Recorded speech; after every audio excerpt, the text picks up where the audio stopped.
You need to throw this away. Here's why people say this and when I start to disagree. Black has the tendency to eat up the saturation of any paint it touches. If you're painting a portrait, for example, and you think to yourself, I should probably darken the skin tone, and then you reach for some black paint, you're probably gonna paint a gray portrait. The shadows of a painting is a really great place to hide a lot of vibrancy. This is what gives paintings depth. If you take black off your palette, your shadow mixtures are gonna be a lot more vibrant, and you can control the undertone. My palette, since I've started painting, has been the primaries, white, and then instead of black, I use burnt umber. If you mix blue and brown together, you get something that's very close to black, so you don't need black on your palette. If you use more blue, you get a cooler black, and if you use more brown, you get a warmer black. Phthalo green mixed with alizarin crimson is also a pretty common black replacement. Green absorbs all red light, and it reflects green light, which is the color that you're seeing. Red absorbs all green light, so when you mix these colors together, it absorbs almost the whole spectrum of light, and that's why the color is so dark. Whenever you mix paint together of contrasting pigments, the colors are going to fight against each other and the mixture is going to darken. If you haven't tried saturating your shadows, I'd recommend giving up black paint for a while.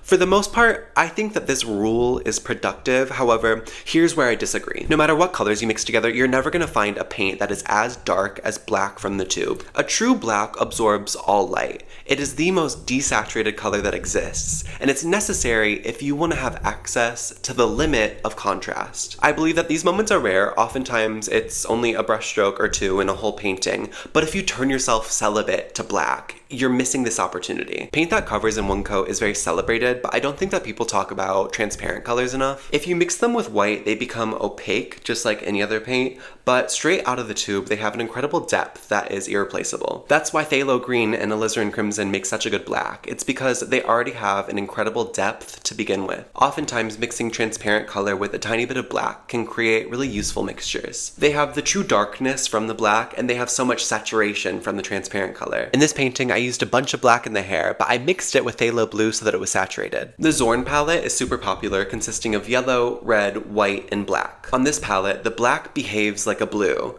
That's why you get green when you mix yellow and black together. If you start thinking about black like it's a super dark, desaturated blue, it opens up a whole new way to think about color. This is a painting by Oscar Yihoo. I'm assuming that he used a black from the tube to create this. I don't think that this piece would be any better if the black was vibrant. I think that the true desaturated black and his expressive mark making is effective on its own. If you're an artist, always question the rules because there are none.